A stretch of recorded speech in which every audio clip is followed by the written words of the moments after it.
안녕하세요 여러분. 오늘은 창세기 27장의 말씀을 같이 나눠보고자 합니다. 창세기 20장은 여러분 모두가 아시듯이 이삭이 야곱에게 축복하는 과정을 그린 그런 내용들입니다. 특별히 우리가 여기서 눈여겨볼 것은 이 이삭에서 야곱으로 넘어가는 장자의 축복, 그리고 믿음의 계보 가운데 리브가라고 하는 여성이 어떤 역할을 하였는지 이 부분을 우리가 좀 눈여겨보고자 합니다. 창세기 20장 보면 이삭이 늙어서 눈이 어두워질 때, 즉 나이가 많아서 이제 후계를 결정해야 될 시기가 다가왔다고 생각되어집니다. 그때 이삭은 장자인 에서에게 축복을 해주고 유언을 남기고자 생각을 했습니다. 이삭이 180세에 죽었기 때문에 그 전에 했을 거라고 생각되어집니다만, 어쨌든 이삭은 장자인 에서에게 축복을 하고자 했습니다. 그런데 이 말을 듣고 있던 리브가가 득달같이 달려가서 에서 대신 야곱이 아버지 이삭에게 축복을 받으라 라고 이렇게 적극적으로 권하는 것뿐 아니라 행동을 지시하고 직접 아버지를 속이는 행동을 통해서 야곱이 장자의 축복을 받도록 적극적인 역할을 하고 있음을 우리가 볼 수 있습니다. 리브가는 왜 이렇게 행동했을까요? 사실 리브가 이런 행동은 도덕적이지도 않고 정직하지도 않을 뿐더러 적극적으로 속이는 행위를 했기 때문에 바람직하지 않은 행동이라고 생각되어집니다.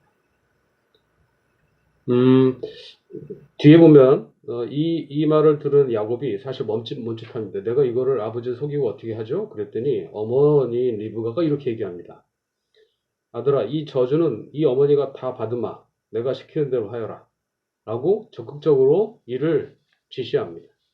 그래서 결국은 가서 염소 2마리를 끌어다 놓고 어머니 리브가가 염소를 요리하고 그것을 별미로 만들어서 이삭에게 갖다 주고자 합니다. 근데 이때 리브가는 자기 집에 잘 간직해 두었던 맏아들 에서의 옷을 꺼내서 야곱에게 입힙니다.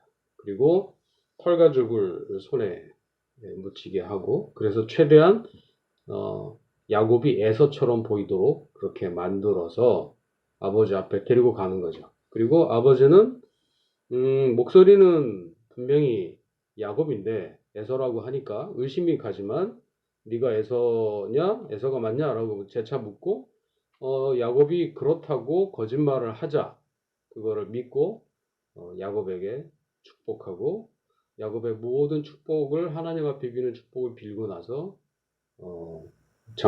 장자의 축복까지 야곱에게 내리게 되는 과정을 우리가 쭉 보게 됩니다. 이후에 에서가 돌아와서 자기가 사냥한 음식을 가지고 왔을 때 아버지가 이미 야곱에게 축복을 다 주었다는 사실을 알게 됩니다. 그때 에서는 그러지 마시고 나에게 다시 축복해달라고 적극적으로 요청합니다. 그런데 이삭은 이때 이해하기 어려운 반응을 보입니다. 이미 축복을 다 했기 때문에 너에게 축복할 게 없다 라고 딱 잘라 말합니다. 그리고 더 한 발자국 나가서 울부짖으며 나에게 축복을 해달라고 말하는 에서의 말을 뿌리치면서 이렇게 대답합니다. 39절, 40절 말씀입니다. 내가 살 곳은 땅이 기름지지 않고 하늘에서 이슬도 내리지 않는 곳이고 너는 칼을 의지하며 살 것이고 너의 아우를 섬길 것이다. 그러나 애써 힘을 기르면 너는 그가 내 목에 씌운 멍에를 부술 것이다. 어디도 축복의 기도는 없고 오히려 저주에 가까운 기도를 하고 있는 것을 보게 됩니다. 리브가가 한 행동도 이상했지만 이삭이 한 행동도 그렇게 정상적이진 않은 것 같습니다. 만약에 야곱이 속여서 장자권을 가로챘다면, 축복권을 가로챘다면 다시 물르고 할 수도 있었을 텐데 적극적으로 그렇게 하지 않았습니다. 여기에서 우리는 몇 가지 단서를 추정해 볼 수 있습니다. 리브가는 어째서 에서를 그렇게 탐탁하지 않게 생각해서 야곱을 대신 장자의 축복을 받도록 유도했을까요? 성경에 보면 26장 34절 35절에 이렇게 쓰여 있습니다. 에서는 40살에 결혼을 했는데 이방 여자인 헷 족속의 딸들과 결혼을 했습니다. 그리고 그 두 여자가 두 명의 며느리가 있었는데 그 두 여자가 나중에 이삭과 리브가의 근심거리가 되었다라고 이렇게 설명하고 있습니다. 그리고 근심거리가 되는 정도가 아니라 나중에 27장 46절에 보면 리브가가 이삭에게 이렇게 말하면서 자기의 본심을 드러냅니다. 나는 햇사람들의 딸들 때문에 사는 게 아주 넌더리가 난다. 그러니 야곱, 너는 이 땅에 사는 사람들의 딸, 곧 햇사람의 딸들 가운데서 아내를 맞아들인다면 내가 살아있다고 한들 나에게 무슨 재미가 있겠느냐. 절대 그렇게 결혼하지 말아라 라고 얘기합니다. 여기에서 며느리를 대하는 어머니의 태도가 들어 있습니다. 그리고 단순히 사람을 싫어하고 말고의 차원을 떠나서 햇사람하고는 결혼하지 말라. 이렇게 딱 단정적으로 얘기합니다.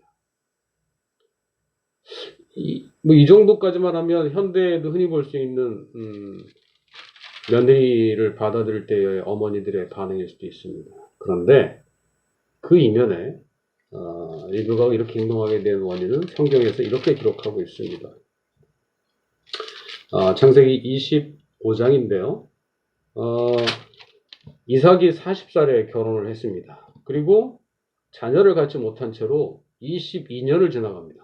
그리고 22년이 지난 다음에야 쌍둥이 형제인 에서와 야곱을 얻게 됩니다. 20년이 넘는 시간 동안 얼마나 많은 아픔이 있었겠습니까?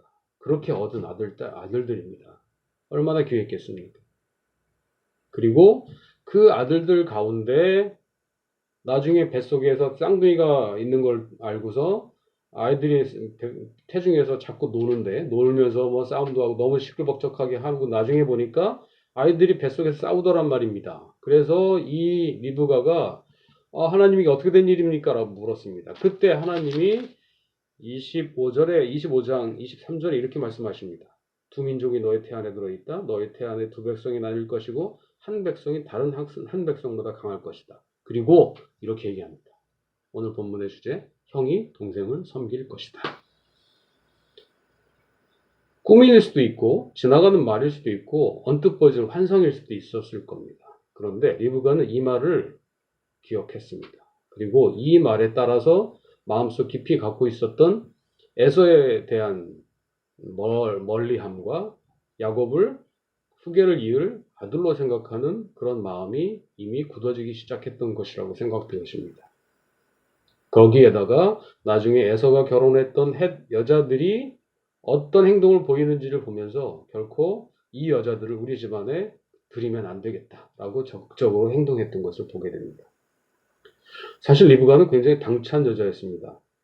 아브라함이 늙은 종을 보내서 아들 이삭의 며느리로 리브가를 끌어올 때 리브가가 했던 행동을 보면 압니다.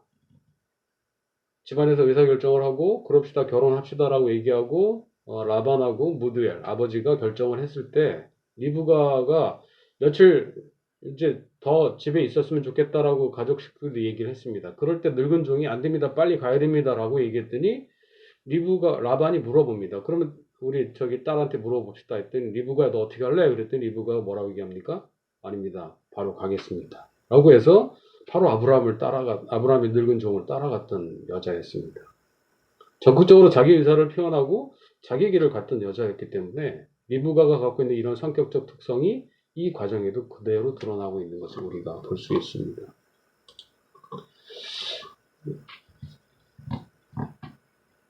하나님의 섭리 가운데 본인이 결혼을 했고 하나님의 은혜로 결혼한 후에 불임으로 고생하다가 22년 만에 쌍둥이 자녀를 얻은 리브가가 하나님의 말씀인 형이 동생을 섬길 것이다 라는 그 말을 마음속 깊이 하나님의 말씀으로 받아들였다는 겁니다.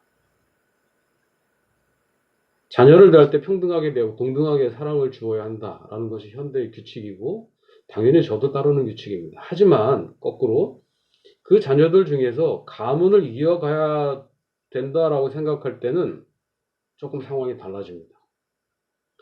많은 자녀가 있지만 그 중에서 어떤 자녀로 우리 가문의 뒤를 이게 할까 하는 거 당연히 고민이 되겠죠. 분명히 그 중에 선택을 하게 됩니다. 이때 어떤 선택을 하게 될 것이냐 하는 것이 지금 우리에게 오늘 던져진 말씀의 중요한 키포인트입니다. 리브가는 태중의 아이가 있을 때 받았던 하나님 말씀을 기억했고, 나중에 에서가 장성해서 40년 뒤에 에서가 장성해서 헷 족속의 아내들을 데리고 왔을 때 빚어진 여러 가지 문제들을 보면서 절대 헷 족속의 여자들과 결혼시키면 안 되겠다. 그리고 이 가문의 계보는 야곱을 통해서 이루어지어야 된다라고 생각하게 된 겁니다. 그리고 그걸 어떻게 합니까? 적극적으로 실행에 옮깁니다. 세상의 규칙, 세상 사람들이 받아들이는 보편적 규칙을 무시하면서 장자에게 줘야 된다는 권리를 무시하고 장자권에 대한 것까지 뒤집어 엎으면서 차남이었던 야곱이 하나님의 계보를 잇게 하는데 적극적 역할을 하게 됩니다. 현대 우리의 삶을 지배하는 세상의 기준은 참으로 다양합니다. 모든 나의 행동에 대해서 모든 그거를 지지하거나 반대하는 그런 이론들이 세상에 다 널려 있습니다. 그래서 결국 세상을 살아갈 때 복잡한 현대사회를 살아가는 우리들이 하나님의 길을 간다는 것은 그 수많은 선택의 가지 중에서 한 가지 선택을 하는 겁니다. 우리는 하나님 믿는 사람들이죠. 그러면 우리는 어떤 선택을 하기를 원하십니까? 하나님이 기뻐하시고 하나님이 온전히 바라시는 뜻을 사실 갖고 싶어 하죠. 그런데 문제는 뭐가 있습니까? 어떤 게 하나님의 뜻인지 어떤 게 하나님의 방법인지를 우리가 판단하기 어렵다는 겁니다. 왜 그렇습니까? 저를 돌아보면 그렇습니다. 저를 돌아보면 제가 어떤 게 하나님 말씀인지를 판단할 만한 지혜가 부족하고 또 어떤 게 하나님 말씀인지를 판단했다 할지라도 그것을 실행할 용기가 때로는 부족하고 또 그것을 실행한다 할지라도 그 뒤에 오는 여러 가지 어려움 때문에 그거를 포기하는 경우들이 많았다는 겁니다. 리브가는 야곱을 선택함으로 인해서 자기 자녀들 사이에 원한이 쌓이고 자녀들이 서로 죽이게 되는 원한의 관계까지 가는 그런 극단적인 가정의 비극을 초래한 인물입니다. 그리고 그것 때문에 평생을 가슴 아파했습니다. 그리고 둘째 아들은 외삼촌 라반의 집에 보내서 거의 15년, 20년 가까이 보지도 못한 상태로 그렇게 지내야 했습니다. 그리고 그런 일을 했던 엄마를 맏아들인 에서가 제대로 공경했을지 그거는 잘 모르겠습니다. 그러지 않았겠죠. 그런 어려운 가정의 일이 있음에도 불구하고 리브가는 그 일을 감당했습니다. 하나님 방식으로 살아가는 게 어렵다고 느낍니다. 저도. 여러분은 어떠십니까? 참으로 어렵다고 느낍니다. 리브가는 이때 성경이 있을 때도 아니었기 때문에 하나님의 말씀을 환상 중에 듣거나 아버지, 그 시아버지를 통해서 하나님이 함께 계신다고 하는 것을 구전으로 들었을 겁니다. 하지만 그것을 자기 삶의 기준으로 받아들이고 그걸 따랐습니다. 지금 우리 시대 때는 무엇을 해야지 하나님 말씀을 알 수 있습니까? 기도, 묵상, 큐티 좋습니다. 그러나 그것보다 더 중요한 것은 가면 갈수록 느끼는 것이 하나님의 말씀인 성경을 글자 그대로 보고 또 보고 그리고 내 삶의 기준에 맞추어서 보는 훈련이라는 생각을 지울 수가 없습니다. 30분짜리 설교가 우리의 믿음일 수가 없습니다.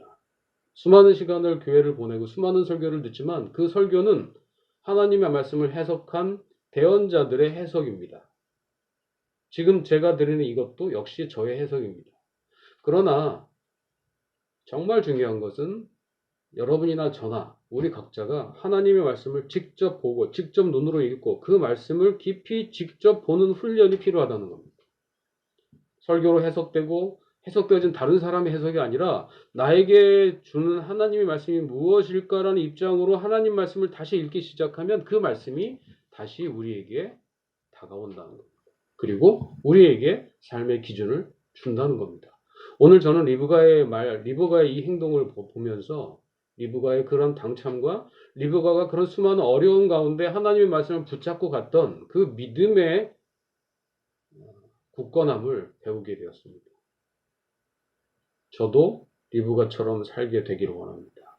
근데 그게 되려면 어떤 게 하나님의 뜻인지를 구별할 수 있어야 되고 어떤 게 하나님의 뜻인지를 구별하려면 우리는 반드시 다시 성경으로 돌아가야 된다. 설교로 돌아가면 안 됩니다. 지금 이것도 설교이지만 제가 말씀드리는 이 설교들, 수많은 설교자들에 의해서 해석된 하나님의 말씀이 아니라 여러분 스스로가 직접 듣고 여러분 스스로가 직접 읽었던 하나님의 말씀, 본문, 원문, 이 하나님의 성경 말씀 그대로가 여러분에게 말씀하실 것이다. 저 역시 그 하나님의 말씀, 그 말씀이 나를 변화시켰고 그걸 통해서 제가 신학을 하게 되었습니다. 말씀이 우리에게 직접 말씀하십니다. 고로 우리는 다시 성경으로 돌아가야 됩니다. 그리고 성경에 있는 말씀, 그 말씀 한 구절 한 구절을 큰 목소리로 그리고 하나님의 마음을 묵상하며 하나님의 마음을 기대하며 읽을 때 하나님은 우리에게 리브가에게 말씀했던 것처럼 형이 동생을 섬길 것이다 라고 하는 뚜렷한 메시지를 주실 것이라고 생각합니다. 하나님의 말씀으로 돌아가서 하나님 말씀을 읽을 때의 기쁨이 다시 우리에게 샘솟게 되기를 여러분들과 함께 축원합니다.